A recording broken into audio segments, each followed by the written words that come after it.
personnification du Christ, le plus grand mensonge jamais vendu. L'invention du personnage de Jésus-Christ, la plus grande contre-vérité jamais vendue. Au fil des âges, les anciens n'ont pas simplement observé les mouvements des corps célestes, mais les ont personnifiés et ont créé des histoires à leur sujet qui ont été recréées sur la terre. De ce climat polythéiste et astrologique est née la plus grande histoire jamais racontée, car le récit évangélique est en effet astrothéologique et non historique, rédigeant les mythes trouvés partout dans le monde depuis des éternités. Ainsi, la religion chrétienne, créée et consolidée pour la contrefaçon, la fraude et la force, je répète, ainsi la religion chrétienne, créée et consolidée par la contrefaçon, la fraude et la force, est en réalité astrothéologique, et son fondateur mythique, fondé sur plusieurs milliers d'années d'observation par les anciens, ces mouvements et ces interrelations des corps célestes et des planètes comme la Terre, dont l'un des favoris était bien entendu le Soleil. Le Soleil figurait dans les histoires de pratiquement toutes les cultures du monde, dans de nombreux lieux et époques.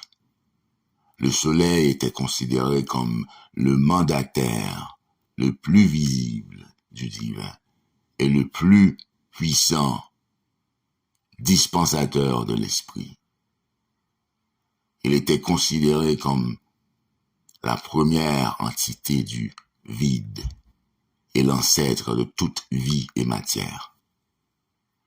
Le Soleil représentait également l'homme prototype, les êtres humains étant perçus comme des entités solaires. En plus d'être un symbole de l'esprit parce qu'il se lève, se couche, le Soleil était l'âme du monde, signifiant l'immortalité, car il ressuscite éternellement après sa mort ou son coucher.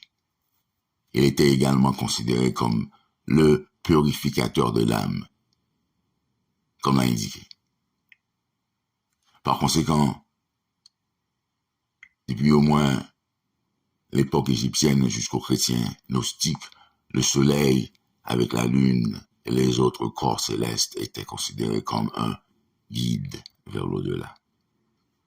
En plus d'être un symbole de l'esprit parce qu'il se lève et se couche, le Soleil était l'âme du monde, signifiant l'immortalité, car il ressuscite éternellement après sa mort ou son coucher.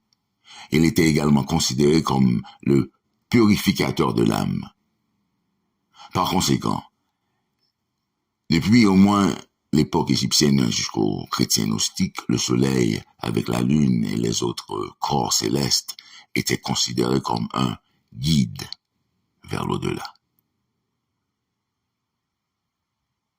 La personnification du Christ, le plus grand mensonge jamais vendu. Œuvre originale du pseudonyme Akaya S, traduit par RS1 de l'anglais.